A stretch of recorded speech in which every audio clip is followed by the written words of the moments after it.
This house of cards. Right, so here we are once more. This video series is about Oswald Wirth and the system of understanding the Major Arcana that he put into his book, The Tarot of the Magicians. Came out in 1926-27. And I have used his approach to understand the Major Arcana, and it has been absolutely fabulous. It's almost like it's like a completely different fool's journey in a way. It's hello, you are in front of my microphone. So Oswald, he was a systemizer. He made a great system for many different angles of the Major Arcana. He was only busying himself with the Major Arcana. And that's even more why I want to follow his system, because he dived so deeply into those 22 cards. Well, anyways, we are in the middle of the series, and what we have done already, it is to divide the Major Arcana into two different groups, 11 in each. And I have gone through the first two groups of the first row, the first 11 cards, and that's card 1 to 5 from Magician, and second group is card 7 to 11 from the Chariot. And then in the middle we have the Lovers and the Star, and we will talk about them in this video when we are coming to number 17. Right. So what we will do now is that we will divide the second row into two groups, and one of the group is the third group. It's not from card number 12 because he goes the other way. So the third group is from the Fool, which is card number 22 or 0, and down until the Moon, which is 18. So from 22 to 18, or 0 to 18. So this is our group 3, and this is the one we're looking at now. So we're starting from the Fool, the 22nd or number 0. And the Fool, and where is he? Where are you? There, the Magician. They are also counterparts, because, you know, we went full circle now. And I just want to say something about the Magician when I'm talking about the Fool, because they are so incredibly opposites. Whereas the Magician, he has 100% control. He knows everything. He holds the potential of spirit and matter, of sacred law, worldly law, everything. And the Fool is his counterpart. He doesn't know anything. So it's almost like Oswald Wirth is, you know, when we are talking about the meanings of the cards, we are often seeing the Fool as, you know, oh, he's, you know, such a lovely, naive person who's like the beginning of his life. He's just like doing anything that he wants. He doesn't think about the consequences. And we see him in a quite positive light. But what Oswald is saying is, you know, he's empty. This is an empty person. Doesn't have any potential. It's ego without control. He knows nothing. Yet. But it's nice to see him as the opposite of the Magician. So we get a bit of a clearer view on what he is and what he's not. So then we have the world. The world is then in opposition to the high priestess. And the world is what Oswald is talking about, the world as the great all. So the great all is everything that cannot be explained in words. So it's a bit like in Taoism, you know, the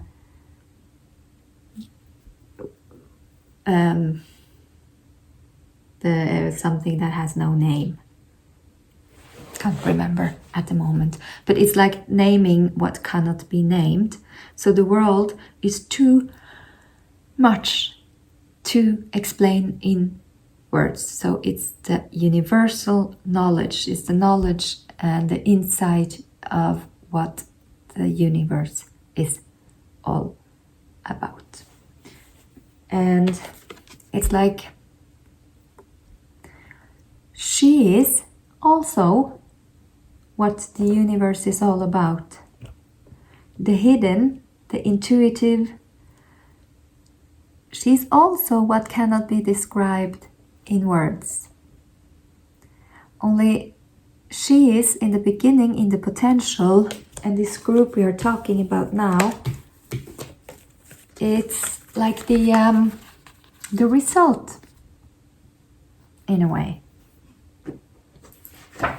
Let's see what Oswald says. I just can't remember his exact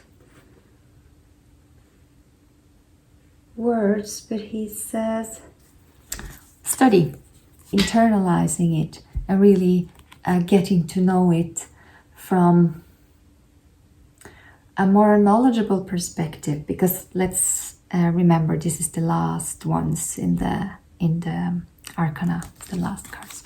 Okay, so that was the world.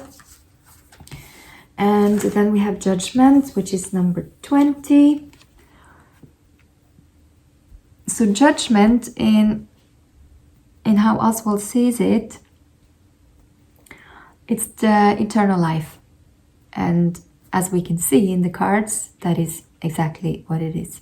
So Judgment is, it's like how he looks at it. He doesn't mention, you know, what how it's portrayed in the Bible, for instance, where God is coming down to judge everyone and what they did. It's not about that. It's about eternal life. So everyone has eternal life. So it's about spirit. So it's about, also for him, it's about spontaneity and inspiration. And I guess I will also be quite inspired if I know for sure that I will have eternal life. I will actually get really inspired. I'll get inspired to do a lot of different things, great things, nice things. And who is the counterpart in the first group? That's the Empress. So the Empress is study and patience, whereas Judgment is inspiration and eternal life. So she is life here and now. Do you remember from the first video? She holds the potential of nature, of matter, whereas Judgment is matter becoming spirit, matter becoming eternal life.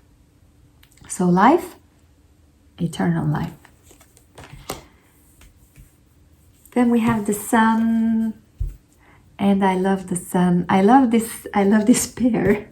This is such a great pair. It's the Emperor and the Sun.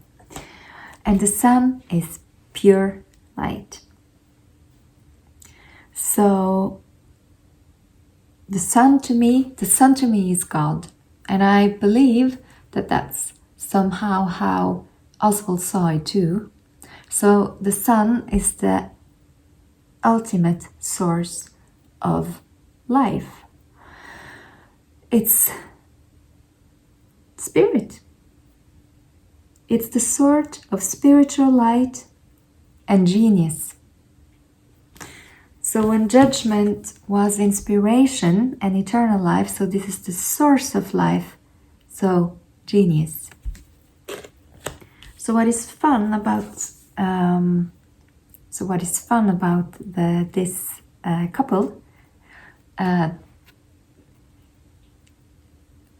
If the sun is God, so the emperor is God on earth.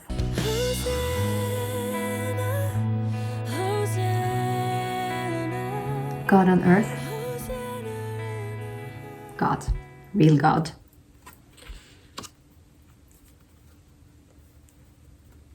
And then we have the moon, which is the last one in the group 3. Unpure light. So when the sun is the pure light and is the source of light and the source of spiritual light, the moon's light is unfortunately unpure because it's not the moon's it's not the source of the light that we see, right? Everyone knows. It's a misleading light. It pretends to be, I feel sorry for the moon now, but it's kind of true though. The moon is shining someone else's light. So the moon is, he uses the word impure. So impure, misleading. The moon is like a mirage, you know? It's like you can look, and also when we step outside and we look onto the full moon, it's almost like we are shifting our personalities and we go like, no, we are mesmerized by the full moon. It's the mirages of imagination and of uncertainty. And the counterpart in the first group is the Pope. The Pope, which is the intellectual and rational order of the spiritual realm. And the moon is irrational, it's misleading, it's the imagination. So this is how these two counter each other. Yeah, I think that's all I'm going to say about those two for the moment. And then we are left with the intermediate cards. Just the Star, and from the first group, the Lovers. So when you see, you know, the cards in the third group, which is they are all about going deeper. We have there the ultimate source of light, the real source of light. We have the moon, which is the God, sun, God, and then moon, which is the misleading source of light. We have the world, everything, all. And then we have judgment, eternal life. And then we come to the Star, and the Star is quite easy for me to understand from stepping out in nature, because when we look up at the stars, we think like, oh, it's written in the stars. And we have said this forever, it's written in the stars. It's obviously a reference to astrology, but it's also a reference to destiny. So Oswald Wirth sees this as the destiny card, the card where, you know, destiny has chosen. Destiny has chosen. And the counterpart is the Lovers, which is you have to choose. And in most, at least I think in many of the earlier decks, there weren't two people in the Lovers card, there were actually 3. So you had to choose between someone and someone. So these are counterparts in the way that this is destiny, it's chosen for you, and this is you having choice. So spirit, matter, heaven, earth. This is body, This is soul. But the funny thing is, obviously, that all the choices you take in life leads to your destiny. So it's not like a predestined situation. It's almost like action consequence. These two. It's action consequence. And that leads us to the fourth group, which is the group with the most difficult tarot cards in them. And let's see what this group has to tell us in the next video.